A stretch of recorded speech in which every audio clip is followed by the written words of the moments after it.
A very good evening to you. I'm Lisa Lord, and in our news, government sticking to a manifesto promise about the recreational use of marijuana. Barbados and other regional countries trying to come up with more ways to strengthen financial resilience to natural disasters. A call for the region to recognize its environmental champions. And in sports, the West Indies gearing up to face Afghanistan tomorrow in the first ODI over in India. Broadcasting from our studios in the Pine St. Michael, this is CBC Newsnight, starting now.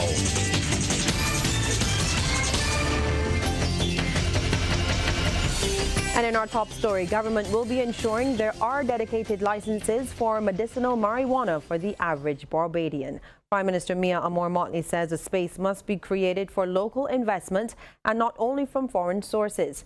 She was speaking during debate on a resolution to adopt the report of the Joint Select Committee on the Medicinal Cannabis Industry Bill 2019.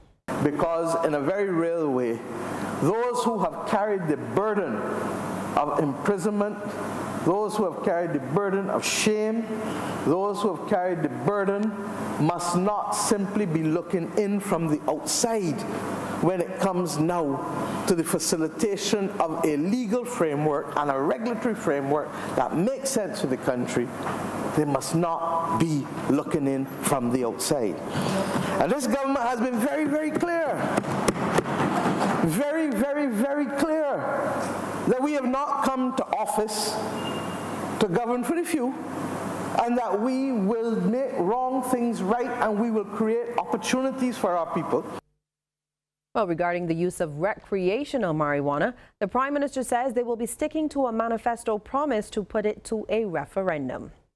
And that is at page 10 of the manifesto for the decriminalization of recreational cannabis. And the whip will be off, because I'm aware that the leader of the Democratic Labour Party has said that she believes it should be decriminalized. Bishop Adderley, the member for St. Michael West will speak in his own deliberate way in this, but he and I have had conversations. Well, in leading off debate on the resolution, Minister of Health and Wellness, Lieutenant Colonel Jeffrey Bostic, noted that government has taken on board a number of recommendations presented to the Joint Select Committee. He says members have heard from a wide cross-section of Barbadians. According to him, the industry signals the opening of a new economic frontier for the island. I want to say to all Barbadians that within this 166 square miles, we have the brains. Yes. We have the brains, we have the intestinal fortitude, we have the capacity to be able not to sit on the periphery of this growing industry, to be consumers only of the pharmaceutical products, derivatives or compounds from marijuana, medicinal marijuana. But we have everything at our disposal to be a game changer, to be a leader. Meantime, opposition leader Bishop Joseph Adderley says he supports Barbadians having access to marijuana for medical purposes, but he believes Parliament is not in a position to pursue the bill at this stage. I'm glad that following the call of the opposition in Parliament here, that the passage of this bill, or the bill, was deferred, and that it was given to the oversight of a Joint Select Committee, and that deliberations were pursued in public, and that various entities across Barbados were allowed to come and make their presentations. There's a moral in that story, Mr. Speaker, that one voice in the midst of the multitude, in the midst of the tumult, can still be heard.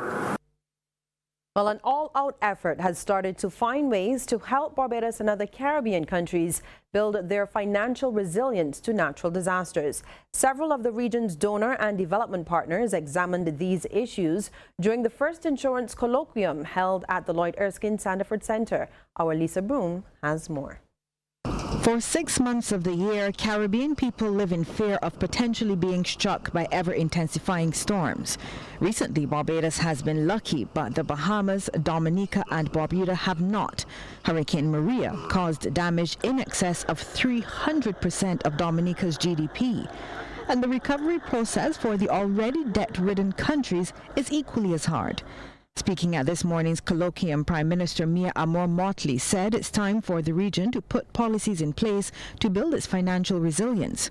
Growth and resilience bonds have been suggested to use just under $50 billion accumulated so far in savings. If we can let the people of the region help us solve the problems by finding creative financial instruments such as growth and resilience bonds, in which the people's savings can attract a higher rate of return than the 0.1 to 0.2% that it is currently attracting, while at the same time providing a source of finance for businesses and governments at a time when most banks are risk averse, then we will have solved part of the problem that we currently face. Prime Minister Motley also said political will is needed to move the process forward. This requires political leadership and political will, because it is fundamentally about the stability of the hemisphere. It is fundamentally about having enough coverage to preclude or to minimize the existence of climate refugees. It is fundamentally a human security issue. The Prime Minister explained that Barbados has put natural disaster clauses in the new instruments issued as part of its debt restructuring process to meet the needs of rebuilding the country, especially people who are uninsured or underinsured. Lisa Broom, CBC News.